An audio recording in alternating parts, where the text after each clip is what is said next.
Merhaba, kanalıma hoş geldiniz arkadaşlar. Bugün sizlerle Kova burcu için bir açılım yapacağım. Burcunuz, yükselen burcunuz veya ay burcunuz Kova ise bu video sizler içindir. Kanala destek için kanala abone olup beğeni ve yorum bırakıp videoyu hype edebilirsiniz. Güzel olumlu enerjileri üzerinize çekebilmek için yorumu aldım, kabul ettim yazabilir. Olumlamalar, sayı sekansları kullanabilirsiniz.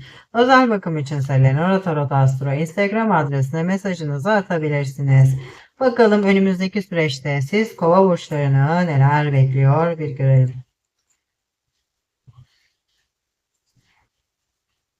Alalım şöyle kartlarımızı.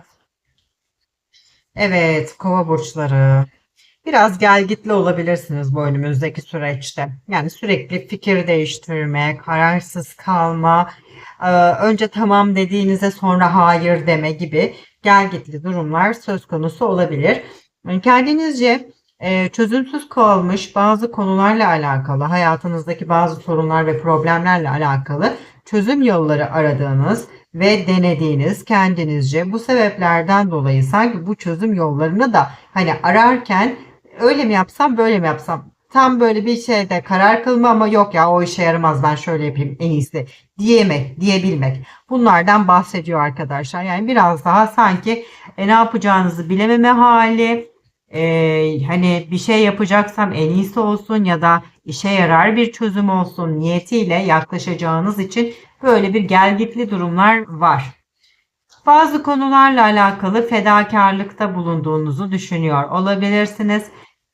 Güvende olabilmek, gerek ikili ilişkilerinizde, gerek iş hayatınızda kendinizi güvende hissetmek, güvende hissedeceğiniz yerlerde bulunmak veya güvende hissedeceğiniz kişilerle bir iş yapma durumu söz konusu. Güven sizin için oldukça önemli olacak arkadaşlar. Bir şeyler içinize sinmiyorsa ve güven duyamıyorsanız sanki girişmeyeceksiniz diyebilirim. Mesela gerek romantik bir ilişki olsun, gerek ortaklaşa biriyle bir iş yapmaya kalkışacak olun arkadaşlar. En ufağından en büyüğüne kadar güven durumu çok önemli olacak. Güvenmediğiniz takdirde hiçbir işe yanaşmayacağınız gözükmüş.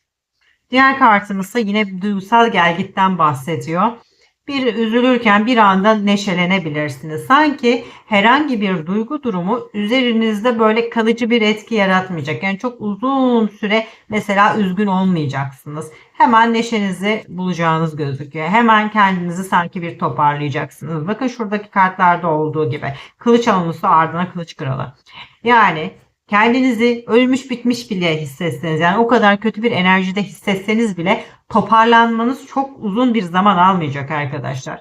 Evet, kendinizi çok çabuk böyle yenileyebileceğiniz, ayağa tekrar kalkabileceğiniz güçlü bir enerjide olduğunuzu söylüyor. Kafanızı karıştıran, ikilemlerde bırakan bir mevzu varsa ve karar da vermeniz gerekiyorsa arkadaşlar, hayat tarafından belki zorlanıyorsunuz. Artık karar vermek zorunda hissediyorsunuz kendinizi. Ama evet mantıklı bir şekilde bir şeyleri seçme niyetinde olduğunuz gözükmüş. Sezgilerinizi kullanarak bir şeyleri bitirmenin sizin için daha doğru olacağının kanısına varabilirsiniz. Yani sizden çıkacak o karar bir şeyleri artık bitirme, bu konuda kararlı bir duruş sergileme, dik bir duruş sergileme ve bu yolda da ilerleme. Gerçekten böyle daha böyle sert ve katı enerjilere de geçebilirsiniz arkadaşlar. Ama bir şeyleri sanki hayatınızdan artık kestirip atıyorsunuz. Diyorsunuz ki ben çok düşündüm, çok fedakarlık yaptım. Belki farklı çözüm yolları aradım, denedim ama yok. Bitmesi gerekiyor. Bir şeyleri bitireceğiniz gözükmüş arkadaşlar. Duygusal anlamda bitirme kararı alabilirsiniz. İş hayatıyla alakalı olabilir ama bir bitiş durumu söz konusu. Seçiminiz sanki bu yönden olacak gibi gözüküyor. Diğer kartımızsa evet, sezgilerinizin güçlü olacağı ve giderek daha da güçleneceğiniz bu anlamda buraya yansımış arkadaşlar. Mesela yeni birisiyle tanıştınız diyelim ki o kişiye güvenebilir misiniz? Güvenemez misiniz? O kişiyle iş yapılır mı? Yapılır mı? Yapılmaz mı? Yola çıkılır mı? Çıkılmaz mı? Mesela bunları çok çabuk analiz edebileceğiniz bir durumdan bahsediyor. İç sesiniz sizi doğru yola götürecek arkadaşlar. Evet, sezgisel olarak güçlü bir dönemdesiniz.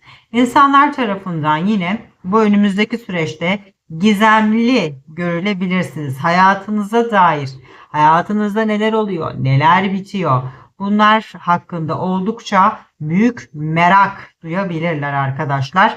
Bunlardan bahsetmiş.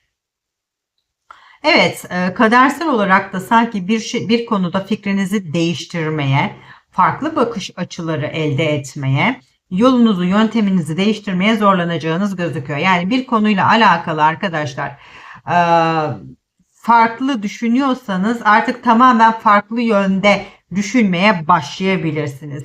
Mesela ya ben niye hep böyle düşünüyorum ki, aslında böyle düşünmek beni işte maddi olarak kısıtlıyor. Ya da benim hani şu konuda başarılı olmamın önünde bir engel. Niye ben böyle düşünüyorum ki? Böyle düşünmeme aslında hiç gerek yok.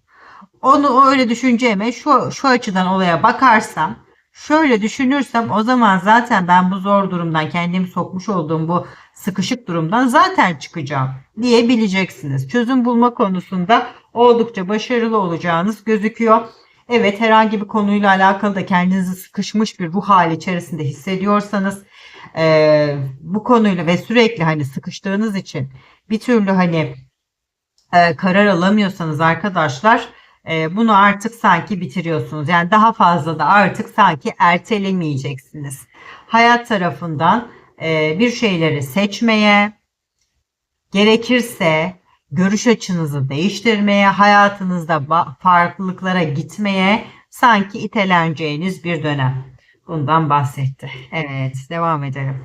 Bu size başarıyı getirecek arkadaşlar. Değişim, dönüşüm önemli.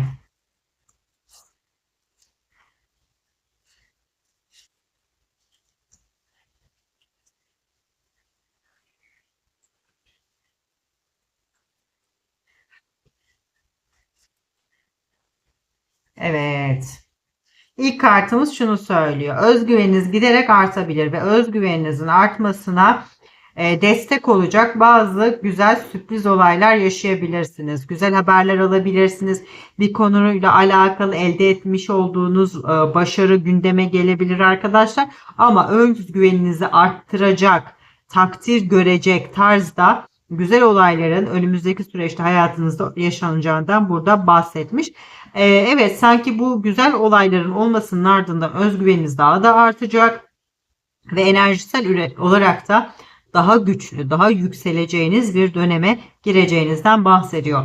İnsanlar sizdeki bu ışıltıyı, bu gücü fark edebilirler. Yani bak, o kadar olay atlattı, o kadar olay atlatmasına rağmen ne kadar da hızlı kendini geri toparlayabildi diye düşünebilirler hakkınızda. Yani güçlü bir profil çizeceğinizden burada bahsediyor.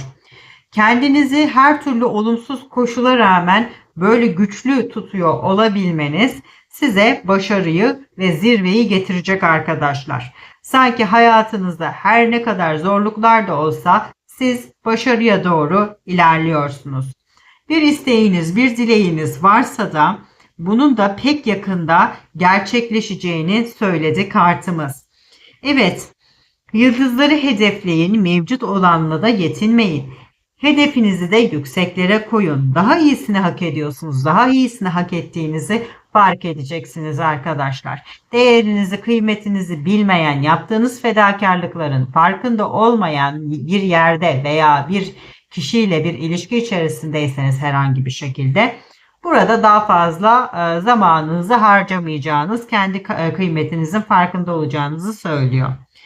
Evet, çok güzel bir detay yakalayabilirsiniz arkadaşlar. Mesela çok güzel bir fırsat. Belki ne zamandan beri gözünüzün önündeydi ama göremiyordunuz, fark edemiyordunuz.